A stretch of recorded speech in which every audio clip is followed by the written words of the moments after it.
أعوذ بالله من الشيطان الرجيم بسم الله الرحمن الرحيم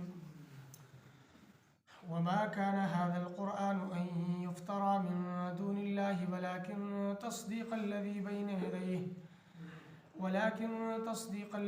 يديه وتفصيل الكتاب لا ريب فيه من رب العالمين أم يقولون افتراه قل فأتوا بسورة مثله وادعوا من استطعتم من دون الله إن كنتم صادقين. په دې آیتونو مبارکو کې د قرآن مجید حقانیت بیانېږي چې دا قرآن مجید د الله کلام او د الله کتاب دی، حق او سچ کتاب دی. په دې کتاب کې څه قسم شک او شبهه نشته دی او دا کتاب الله تبارک وتعالی خپل محبوب بنده نبی آخر الزمان باندې نازل کړ دی. دا قرآن ما سوا د الله نه بل چا نه دی جوړ کړی او په دې قرآن کې هیڅ چا د خپل طرف نه څه آیتونه او څه کلمات نه دي شامل کړي او نه په دې کې تحریف کړ دی. دا قرآن د الله کتاب دی، دا حق او سچ کتاب دی. لکه څنګه دې مخکې آیتونو مبارکو کې د مشرکینو په شرک باندې رد شو، ما سوا د الله نه چې څومره مخلوق دی د هغو عجز او کمزوري بیان شله. نو اوس د قرآن حقانیت ته اشاره دی طرف ته ده چې دا مسله تاسو ته قرآن بیانې چې معبود برحق، کارساز، مشکل کشا، حاجت روا، مددگار، دستگیر، غوث اعظم یو د الله ذات ته، بل څوک نشته دی. دا قرآن په شرک باندې رد کوي او دا د مخلوق عجز او کمزوري بیانې. نو دا قرآن دا د هغه ذات کتاب او د هغه ذات کلام دی چې هغه د عجز نه پاک دی، د کمزورۍ نه پاک دی او د احتیاج نه پاک ذات. وما كان هذا القرآن ان يفترى من دون الله، او نه دی دا قرآن چې د ځان نه جوړ کړی شوی ما سوا د الله نه. دا داسې کتاب نه دی چې دا بل چا جوړ کړی او ما سوا د الله نه بل چا خپل د طرف نه دا پیش کړی. لکه مشرکین مکه به د جناب نبی کریم صلی الله علیه وسلم په قرآن بیانولو باندې اعتراض او اشکال دا اوچتو چې دا قرآن چرته د ځان نه جوړ کړ دی یا د چا نه زده کول کوي او دا قرآن راځي موږ ته بیانې دا د الله کتاب نه دی. چونکې د قرآن مجید د نزول زمانه چې کومه ونه په هغه وخت کې په عربو کې د شعر او شاعرۍ ډېر زیات رواج و او د عربو چې کوم شاعرو په عربی کې به شعرونه وي نو فصیح او بلیغ به وي. فصیح او بلیغ انداز کې به دوی یو بل سره مقابله کولی، یو به شعرونه وي نو بل به د هغې نه ښه وي، د هغه دپاره به توړو، بل به د هغې نه ښه وي. نو قرآن مجید نزول چې کله شروع شو او د قرآن مجید فصاحت او بلاغت ته وکتل نو دوی چې دا قرآن مجید ما دغه زمونږ د شعرونو په شانې شعرونه دي او دا زمونږ د کلام په شانې کلام دی چرته، خو په دې کې فصاحت زیات دی. نو دو نسبت کو جناب نبی کریم صلی الله علیه وسلم ته چې دا خو شاعر دی، دا قرآن شعرونه دي او د شاعر دی، د ځان نه وي. الله تبارک وتعالی اعلان وکړ چې نه، دا قرآن دا د نبی کلام نه دی، دا د نبی خبرې نه دي، ځان نه دي جوړې کړي، دا خو د الله د طرف نه نازل شوی دی. ولکن تصدیق الذي بین یدیه، دا خو د ځان نه مخکینو کتابونو تصدیق کوي. قرآن او تورات واخلې موازنه وکړي مضمون یو دی، قرآن او انجیل واخلې موازنه وکړي مضمون یو دی، قرآن او زبور واخلې موازنه وکړي مضمون یو دی. قرآن کې مسله د توحید ده مسله د رسالت ته احکامات دي، ذکر د قیامت ته مخکینو کتابونو کې هم دا مضامین ذکر دي. وتفصیل الكتاب لا ريب فيه من رب العالمین، او د قرآن کې د احکاماتو تفصیل دی، د فرایض او د حرام او د حلالو د دې تفصیل دی، او دا داسې کتاب دی چې په دې کې شک نشته دی، دا د رب العالمین د طرف نه دی. خو بیا هم که چېرته تاسو د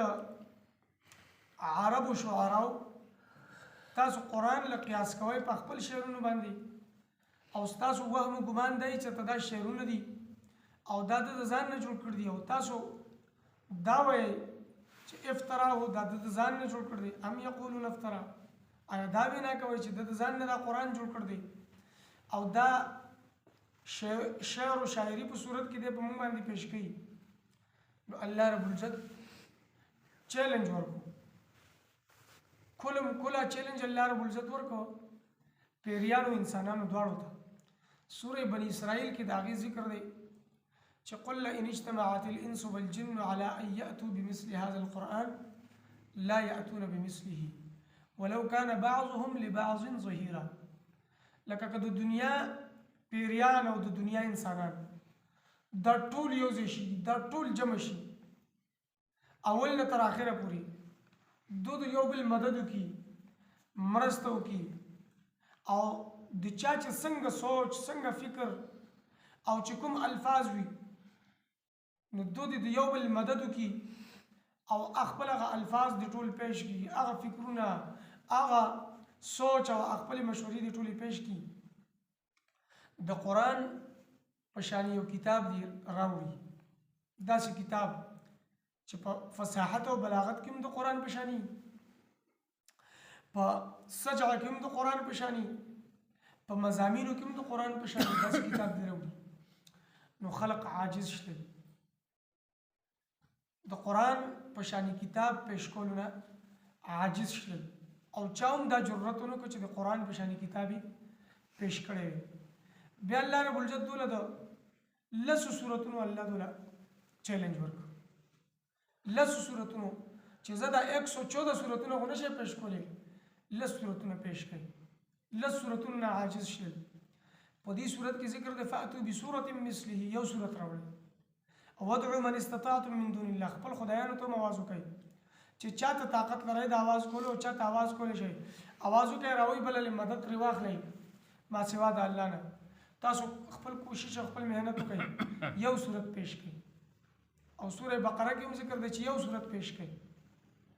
کېدای شي چې دې صورت کې کوم ذکر دی به صورت مثلی، نو دینه مراد دغه صورت سوره یونس چې دا سوره یونس یو صورت ته داسې یو صورت پیش کړئ، په دې کې تخصیص وي. او سوره بقره کې چې کوم ذکر دی چې یو صورت پیش کړئ، په هغې کې به تعمیمي چې د قرآن په 114 صورتونو کې کوم یو صورت تاسو ته زیات اسان وي د هغې صورت په شانې صورت پیش کړئ. خو د دې نه عاجز او کمزوري شتل، الله رب العزت ورته په سورة الطور کې اعلان وکړو فلیأتوا بحدیث مثله ان كانوا صادقین. قرآن هم نشي راوړلی، لس سورتونه هم نشي پیش کولی، یو سورت هم نشي پیش کولی، د قرآن د خبرو په شانې یو خبره دي پیش کړي. خو د قرآن د خبرو په شانې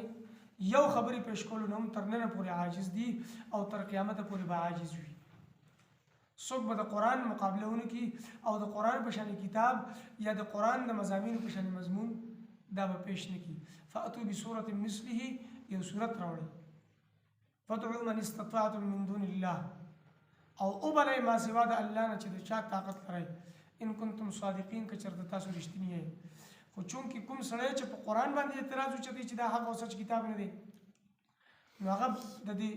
قرآن مقابله هم نشي کولی، دین هم عاجز دی، نو هغه خپل په دې دعوې کې دروغجن دی، رښتینی نه دی خپل په دې دعوې کې، او خپل په دې اعتراض کې رښتینی نه دی چې کوم په قرآن باندې اعتراض وچتوي چې دا حق او سچ کتاب نه دی، دا د الله د طرف نه دی راغلی، نو دا سړی دروغجن دی خپل په دعوې کې. که دی رښتینی نه دی د قرآن مقابله کې قرآن پیش کی، یا د قرآن د یو صورت مقابله کې د یو صورت پیش کی، نو بیا به ومنلی شي چې دا کتاب غوزه د بنده خپل د طرف نه پیش کو، نو دا خو جوړېدلی شي. ولې د قرآن مقابله څوک کولی نه شي، داسې کتاب داسې صورت پیش کولی نه شي، نو معلومه دا شله چې دا د قرآن په شانې الفاظ، فصاحت، بلاغت، مضامین دا د انسان د بس کار نه دی، دا د پیریانو د طاقت کار نه دی، دا صرف اور صرف د هغه الہ او د معبود د مددگار کلام دی چې هغه د دې په بیانولو باندې او د دې په نازلولو باندې قادر دی او بل څوک د دې طاقت د دې قوت نه لري. وما كان هذا القرآن ان يفترى او نه دا قرآن مجید چې جوړ کړی شوی وي من دون الله ما سوا د الله نه خپل طرف نه، ولكن تصديق الذي لیکن تصدیق کوونکې د هغه څه دی بین یدیه چې د دې قرآن نه مخکې دي، لکه تورات زبور انجیل دي یا د پیغمبر صلی الله علیه وسلم ذات مبارک دی. وتفصیل الكتاب او تفصیل د کتاب یعنی د احکاماتو د شرایعو د دین فرایض حرام او د حلال لا ریب فيه شک نشته په دې کې من رب العالمین رب العالمین د طرف نه دی. ام یقولون افتراه آیا وی دوی چې دا قرآن دی پیغمبر د ځان نه جوړ کړ دی. قل او زما محبوب صلی الله علیه وسلم فأتوا بسورة مثله راوړی تاسو یو صورت د دې په شانې ودعوا من استطعتم او وبلئ هغه څوک چې تاسو طاقت لرئ د بللو من دون الله ما سوا د الله نه ان کنتم صادقین که چېرته تاسو خپل په دې دعوې کې رښتیني یئ.